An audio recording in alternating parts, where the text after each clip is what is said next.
We'll have open phones a little bit later in this hour, around the bottom of the hour. And at 10 o'clock this morning, we'll be chatting with Brian Voss about a Vietnam Vets dinner. At 11 o'clock, some more open phones for you. That's what's coming up. But we're going to start this hour talking about the Bay Concert Band because they have a concert coming up. So for a few minutes this morning, we get to talk with its conductor and musical director, and he is Nathan Snyder. Nate, good morning. Good morning, Art. Thank you so much for having me on the program. Yeah, absolutely. He's on his way to teach a class at CMU, so we only have a limited amount of time with him. So let's get right to it. This is your final concert of the season? No, this is our second to last concert of the season. We have one more then. Yeah, we have one more coming up then in May. So what's this one about? What are we going to hear? Well, this one is titled "The Moods of Music," and there's a lot of different moods that are invoked with this music on this concert. So we're hoping to go through lots of different feelings on this concert. So feelings can be conveyed by music. So I assume we're going to hear a variety of moody music. Yes, definitely. I think one of the really great ones is on our first half. It's entitled Shenandoah, which many people know the folk song. Yeah, Shenandoah. It is, yes, that is right. Now, this one's a little different than your typical treatment of a folk song. Instead of just hearing the melody repeated several times, the composer, Omar Thomas, has written kind of what we would call a tone poem, where he is invoking the mood of the Shenandoah Valley. So as he was writing this piece, he was thinking about what it looks like there, how it's very rough and natural but beautiful, and how it rains a lot in the Shenandoah Valley. And he's taken those moods and conveyed them through the music with little snippets of the melody of the Shenandoah folk song woven throughout the piece. It's really cool. There's some special effects that the band gets to do with special cymbals in the percussion section, and the band gets to provide the rain feel as we go through the piece in different places with some snapping and tapping and things like that to create this kind of mood of a rainy, rugged, natural area that is really beautiful to the folks that live there. And then after that, what do we have? So then we're going to take you kind of back in time, and we're going to deal with some dance music, but dance music of the Renaissance and Baroque era of music.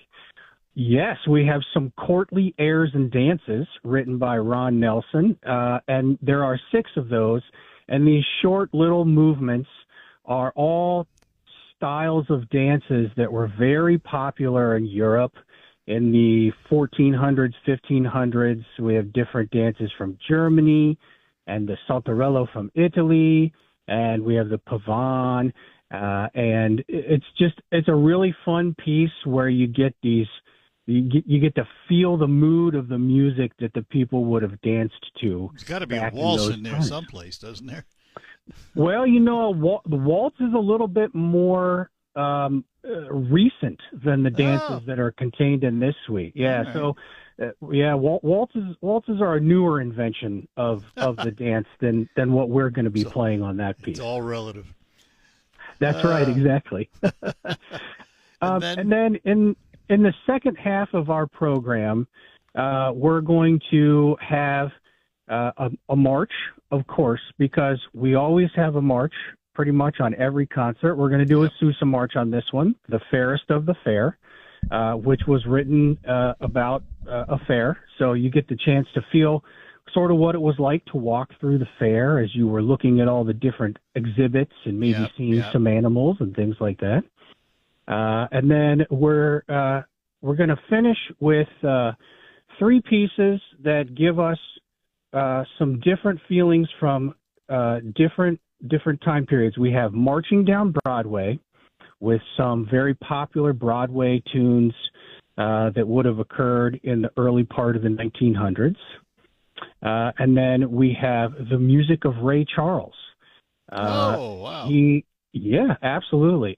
So we've got some of the really big hits, and of course, that one's going to finish with Georgia. Yeah. Georgia on My Mind. That was his big hit. Everybody really loves that one. Well, it's a good moody piece, too. It is, absolutely, absolutely. And then we're going to finish with movie music.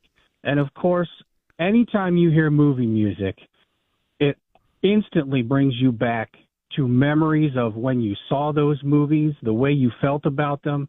And it's got a ton of movie music in it. We've got Back to the Future. We've got Chariots of Fire, Forrest Gump, Jurassic Park, Indiana Jones. So lots of different variety. And it finishes, the very last thing that everybody's going to hear is the theme from E.T., the Extraterrestrial. We're going to think about Elliot phoning home as everybody's walking out the door to go to their home after they have heard E.T. Wow. Well, that sounds like a fun concert. Different. It is a fun concert. Yeah, and the band has had a great time putting it together. There's some really challenging music, but it's fun music, and the band has really risen to the occasion and done a great job. And so let's talk about the wheres and whens and hows and all that stuff. Absolutely. So the concert is on Sunday, March 8th at 3 p.m. at Bay City Central High School. You can buy tickets at the door via cash or credit card. The tickets are $10 a piece, and students who are in 6th grade or younger will be able to get into the concert for free. As I say every time we talk, we want those youngsters in the audience. Yep. We love having them there. We love hearing them, and we like to expose them to this great music from a young age so that hopefully they will grow up and continue to support not just concert bands, but the arts in general. Absolutely. Well, listen, Nathan, we appreciate your time this morning. I'm sure we'll get to talk to you before the May concert. Yes, absolutely. I look forward to it. All right. Have yourself a good day. Thank you very much. You too, Art. You bet. Bye-bye now. Nathan Snyder, the musical director and conductor of the Bay Concert Band. Their concert coming up Saturday. March 8th is a Sunday. Yes. All right. And we're going to take a break, and then we will be back with lots more. Wesley Financial Group is not a law firm. Ask will be the number for you to call and participate whenever you'd like to chat about. Again, 989-752-6111. Just caught my attention. In USA Today had a headline. Early March forecast warns of another snowstorm. And a significant one again.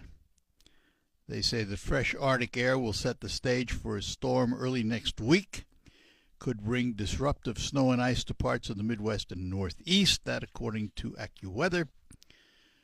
And before that big storm arrives, there'll be some small events throughout the region. Good. Glad to hear it.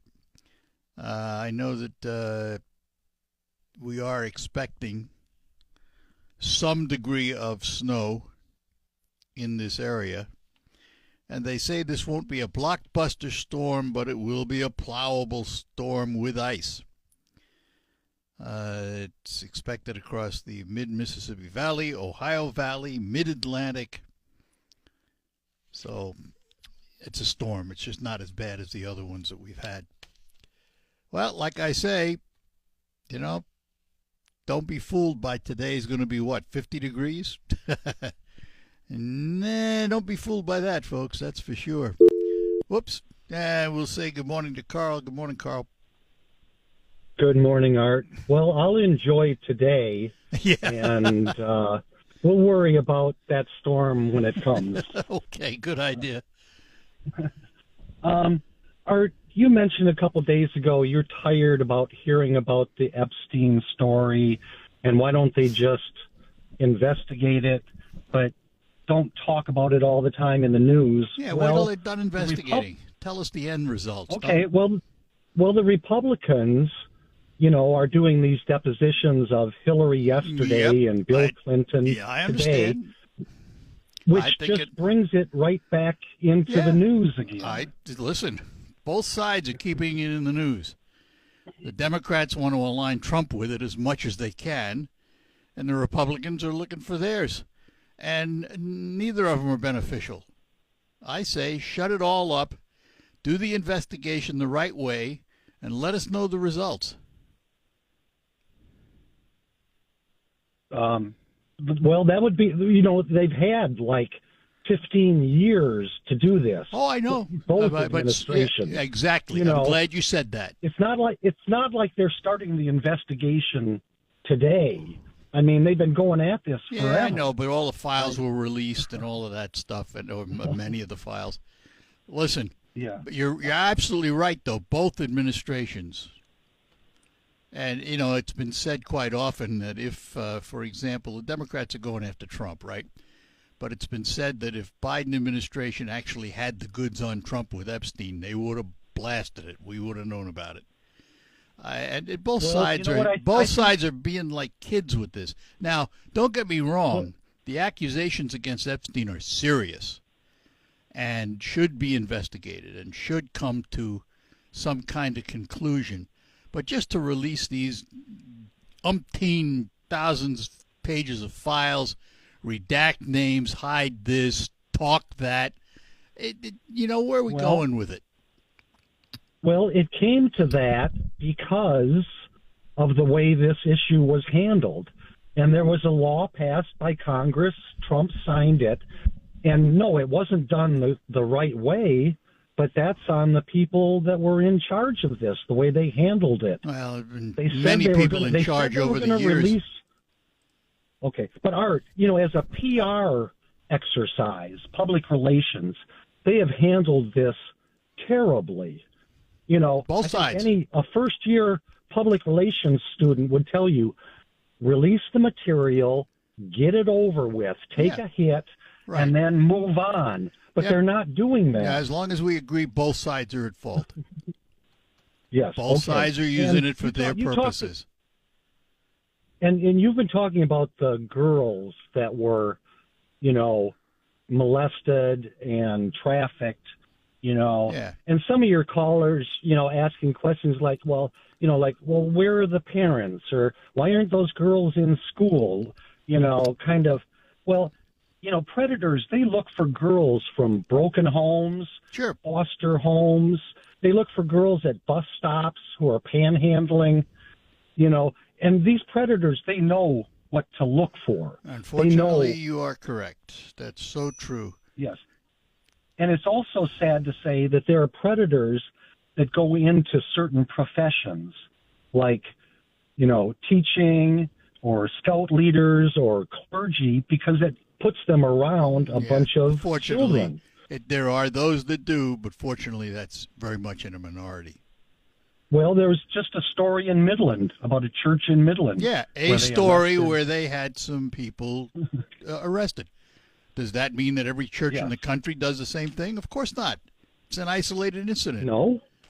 So I'm saying that the majority, I don't want to, the majority of people that give their time and money to, say, scouting or to any other organization for youngsters, the overwhelming majority of them do it with good intentions and do it the right way. And, of course, there are those idiots who don't, and they make it bad for everybody else. Yes. And that's true in anything, just like policing.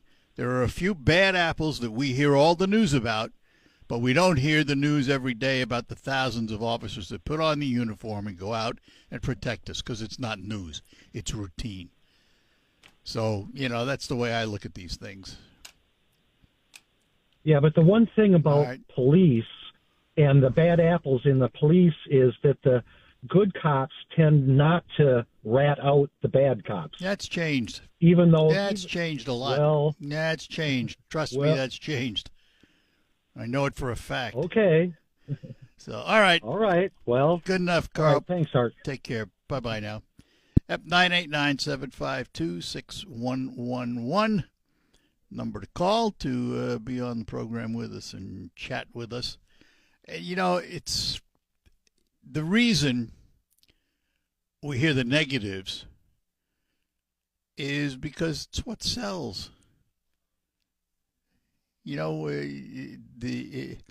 an officer putting on his uniform or her uniform, going out, patrolling a neighborhood, chatting with the residents, and having a good day, you know, maybe a traffic stop or two.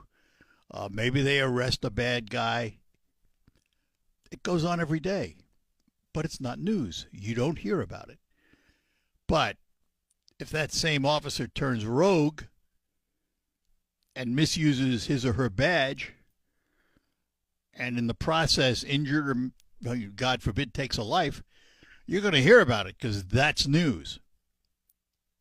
But that's one out of thousands of officers. And it has always annoyed me, I guess is the word I'll use, that we jump all over these things and then we slander an entire group because of the actions of one. And, I think cities have learned the lesson about that to a degree. After the George Floyd incident, which was a sad incident, what were the cries? Defund the police. Because of the action of these few officers, cities across the country were talking about, in some cases, eliminating their police departments. They found out that wasn't such a good idea. But yet, overreaction, because that made the news. And then the riots that followed, so it was in the news. It was forefront. And a lot of politicians these days, seems to me, they have to create feels-good things. They react to a situation and say, oh, well, look what we've done. We feel good about it. Look what we've done. When in fact they've done nothing. Or maybe even exacerbated the situation. So I take a lot of that with a grain of salt. And the thing that worries me most about the release of all these Epstein files, as I've said before, is guilt by association. You know, let's say there's 1,000 names in those files. How many of those thousands were involved in what we could call illegal activities, in the trafficking of the girls and sex trade and all of that? So let me give you a number. I'll pick one. I have no idea if it's the right number. I'm just going to use it as an example. So let's say if we have 1,000 names, let's say 25% or 250 of those names had dealings with Epstein and Giselle that they shouldn't have had. They either were involved in the trafficking, in the sex trade, whatever. Either way, whatever they did was wrong. Do the other 750 names on the list suffer the consequences of simply knowing Jeff Epstein? Guilt by association? Is that fair to them? So it's one of the things that troubles me about all of this, is all the people that will be caught up in the web who maybe don't deserve to be there. All right. Let me take a moment to talk about Quick Lane Freeland, where all tires are sold at just $5 over cost. If you still want to get winter tires, because winter's not done yet, that's the place to do it. If you want to get all-season tires, that's the place to do it. Specialty tires, tires for your off-road vehicle, they have them. $5 over cost at Quick Lane Freeland.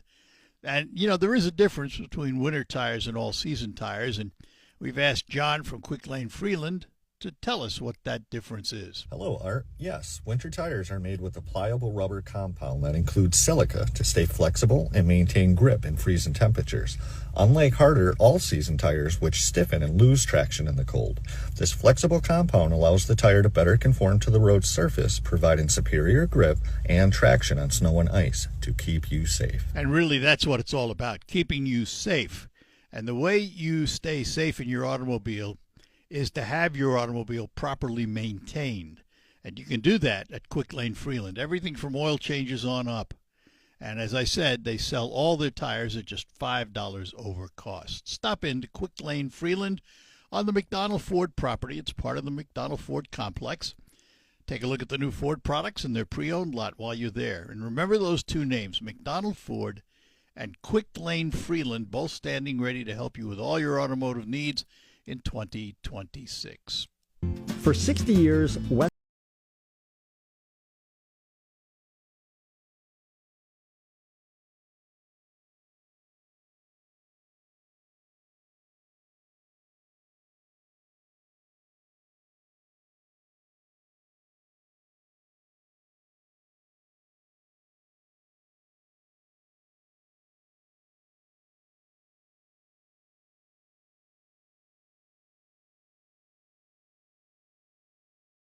Courtesy Stormmaster Exteriors. And from the Stormmaster Exteriors studios, this is WSGW. All right, we're back with you here on the Art Lewis Show. Open phones for the remainder of the hour. As you know, the Supreme Court struck down, and the president responded with a 15% tariff across the board using a different law, which apparently is not in question. But because of the Supreme Court ruling, companies are lining up to sue for over $150 billion in refunds. And some of those companies that have suffered losses that may or may not sue the government are the auto companies. And it's interesting, the strategies.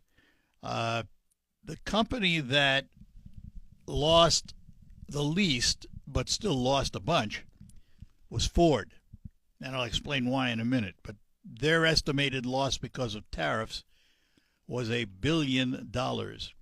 At the other end of the spectrum, the company that lost the most because of tariffs was Toyota, estimating $9.6 billion in losses.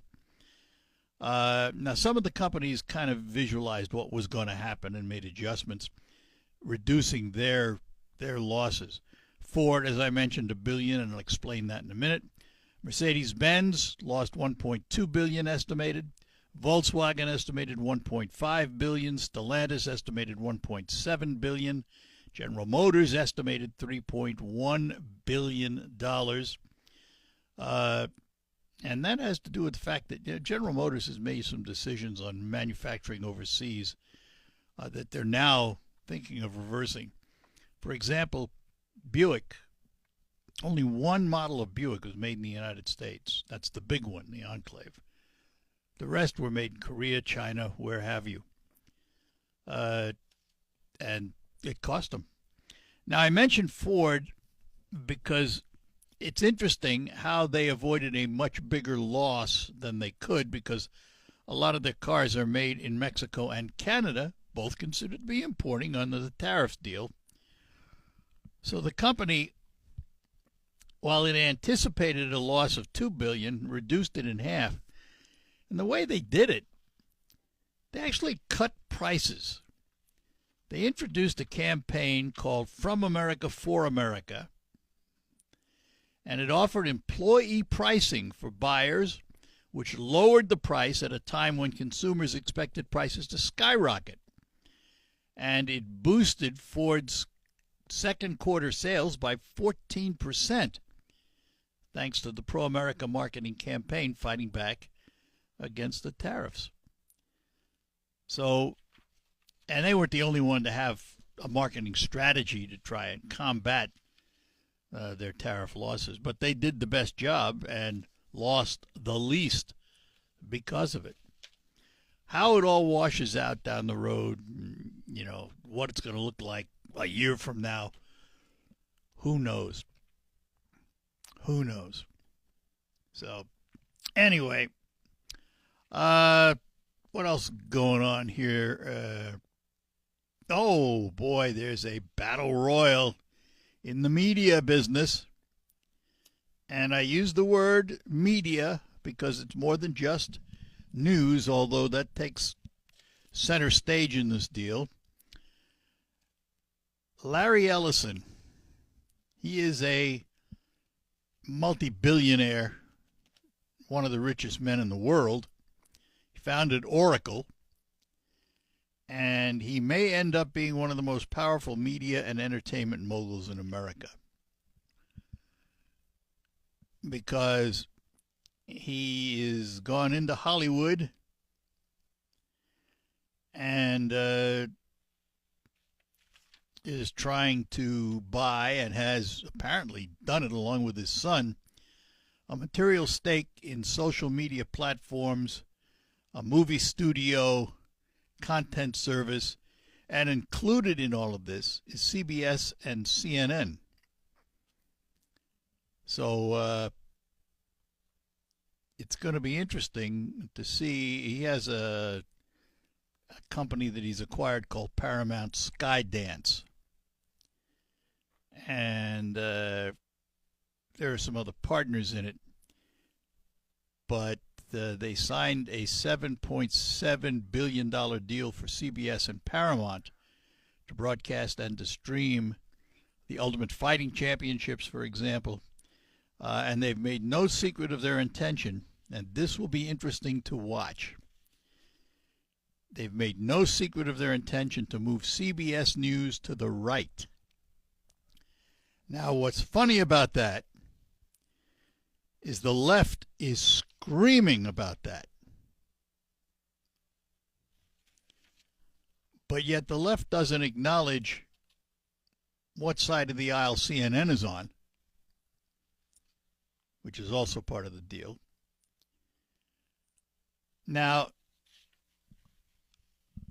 I have to say that I fundamentally disagree with the notion put forth by the Ellisons that he's going to move CBS to the right.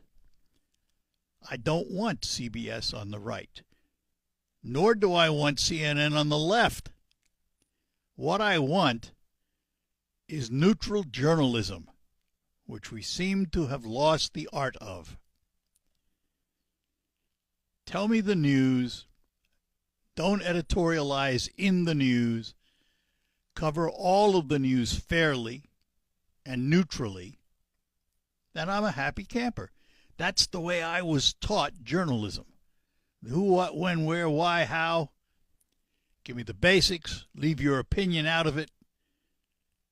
If you want to express your opinion, label it an editorial.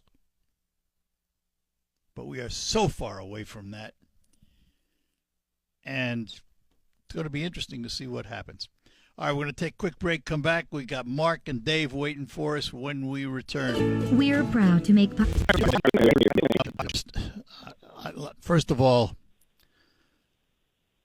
as much as I'd like to see a different regime in Iran, it truly is not the United States' position to change regimes because they don't like them. That's up to the people of the country to do it. The nuclear thing, that's a whole different story. How do you change leadership under a dictatorship, though? People get disgusted enough and they will act. They revolt. Like in Russia where they go door to door on the voting. Yeah, but they just, I didn't say it's easy.